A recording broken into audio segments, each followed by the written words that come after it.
As I walked in the chilly night, the wind made me shiver. The sound of my steps echoed in the quiet streets, with no one else around. The darkness felt like it was taking over everything, and the only thing keeping me company was the spooky silence. I'm just a regular girl with a normal job who likes being out late. But tonight, it felt weird. I sensed something creepy in the air. As I got close to an alley, a flickering streetlight made strange, scary shadows on the ground. A shiver ran down my spine, but I thought it was just me being paranoid. I quickened my pace, deciding to take a shortcut through the alley to reach my apartment faster. The ominous feeling grew stronger, and I couldn't shake the sensation of being watched. As I passed a dumpster, a rustling sound caught my attention. I stopped, squinting into the darkness. "Who's there?" I called out nervously, my voice echoing off the narrow walls. Silence followed, and I took a deep breath, chiding myself for letting my imagination run wild. But just as I turned to leave, a low growl echoed through the alley. My heart skipped a beat, and I felt a bead of cold sweat forming on my forehead.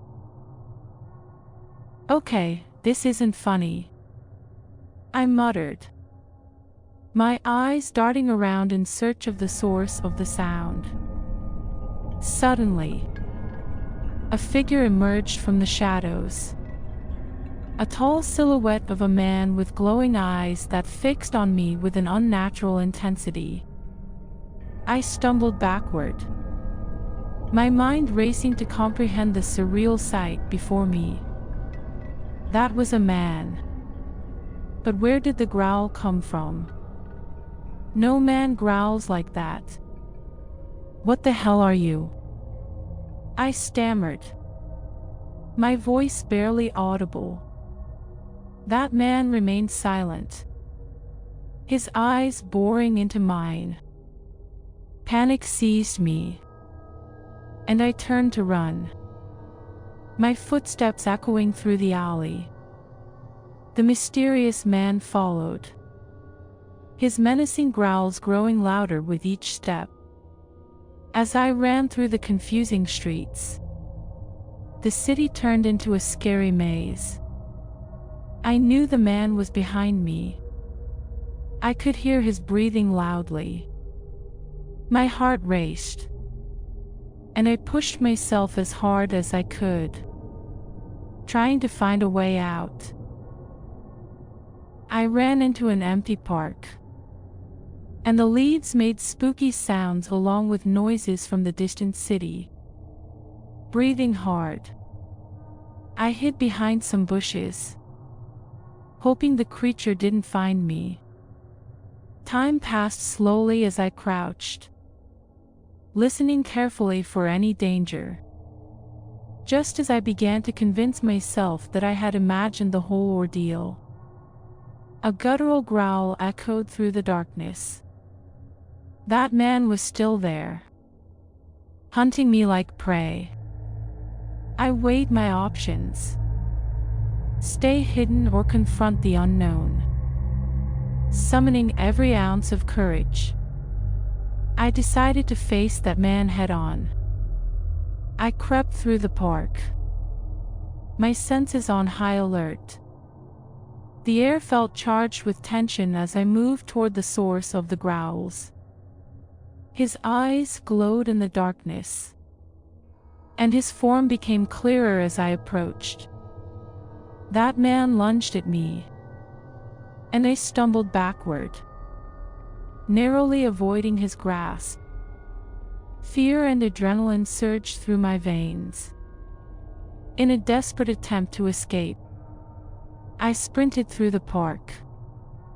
He was hot on my heels, I could feel his breath on my neck, and my legs burned with exertion. As I reached the park's exit, a blinding light enveloped me, and his growls faded into the distance.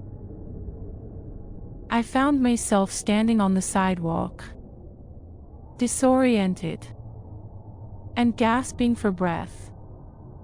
The park behind me appeared undisturbed, as though the nightmarish encounter had never happened. Doubt crept into my mind. Was it all a hallucination? A figment of my imagination? My skin was sweaty, and this scary feeling stuck with me. As I left, I couldn't shake the idea that there was something else in the dark, and I had unknowingly become part of a scary reality I didn't understand.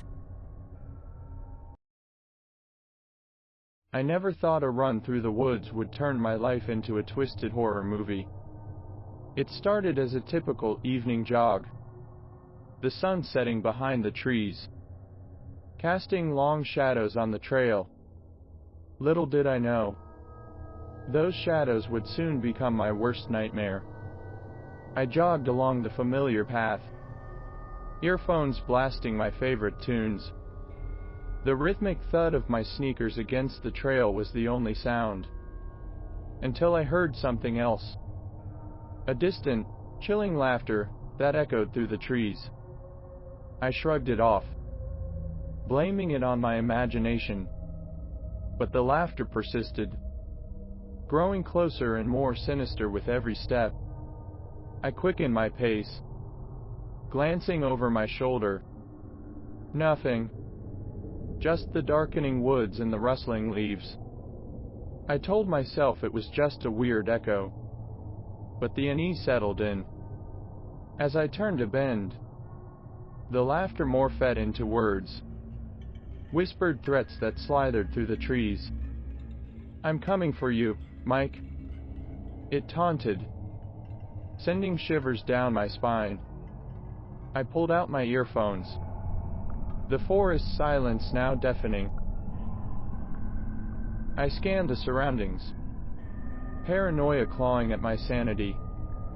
The trail seemed to stretch endlessly, and the shadows twisted into grotesque shapes. The laughter grew louder, more malicious, as if mocking my attempts to escape. Panic set in. I broke into a sprint, my breath ragged, heart pounding in my chest. The woods became a labyrinth, each turn leading me deeper into the darkness. The laughter pursued me like a relentless predator, an unseen force that fed on my fear. I stumbled upon a dilapidated cabin, its windows shattered. Desperation compelled me to seek refuge inside. The creaking door barely held on its hinges as I slammed it shut, the laughter muffled but still audible. Inside, the air was thick with the scent of decay. Shadows danced on the walls, casting a haunting glow. I searched for a way out, but the windows were boarded up, and the only door seemed fused in place. I frantically dialed 911, my trembling fingers struggling to press the buttons. The laughter echoed within the cabin, mocking my futile attempts to call for help. No signal. The screen displayed a mocking, "No service," message. I tried to look outside through the boards on the window. There was a tall, shadowy silhouette with glowing eyes. Then I hid back. I was trapped, the walls closing in as the laughter intensified. A sinister voice whispered, "There's no escape, Mike." As I braced for the unknown, the laughter transformed into footsteps. A slow, deliberate approach that sent chills down my spine. I strained to see through the distorted reality, and a figure emerged from the shadows. It stepped into the cabin, Its laughter had a malicious undertone, like a predator reveling in the hunt. I was paralyzed, unable to look away from the looming threat. The figure spoke, its voice a distorted blend of the earlier laughter and something far more sinister. "You can't escape, my..."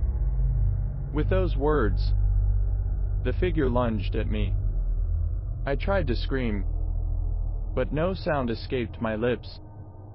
The world around me twisted, colors blending into a nightmarish whirlpool.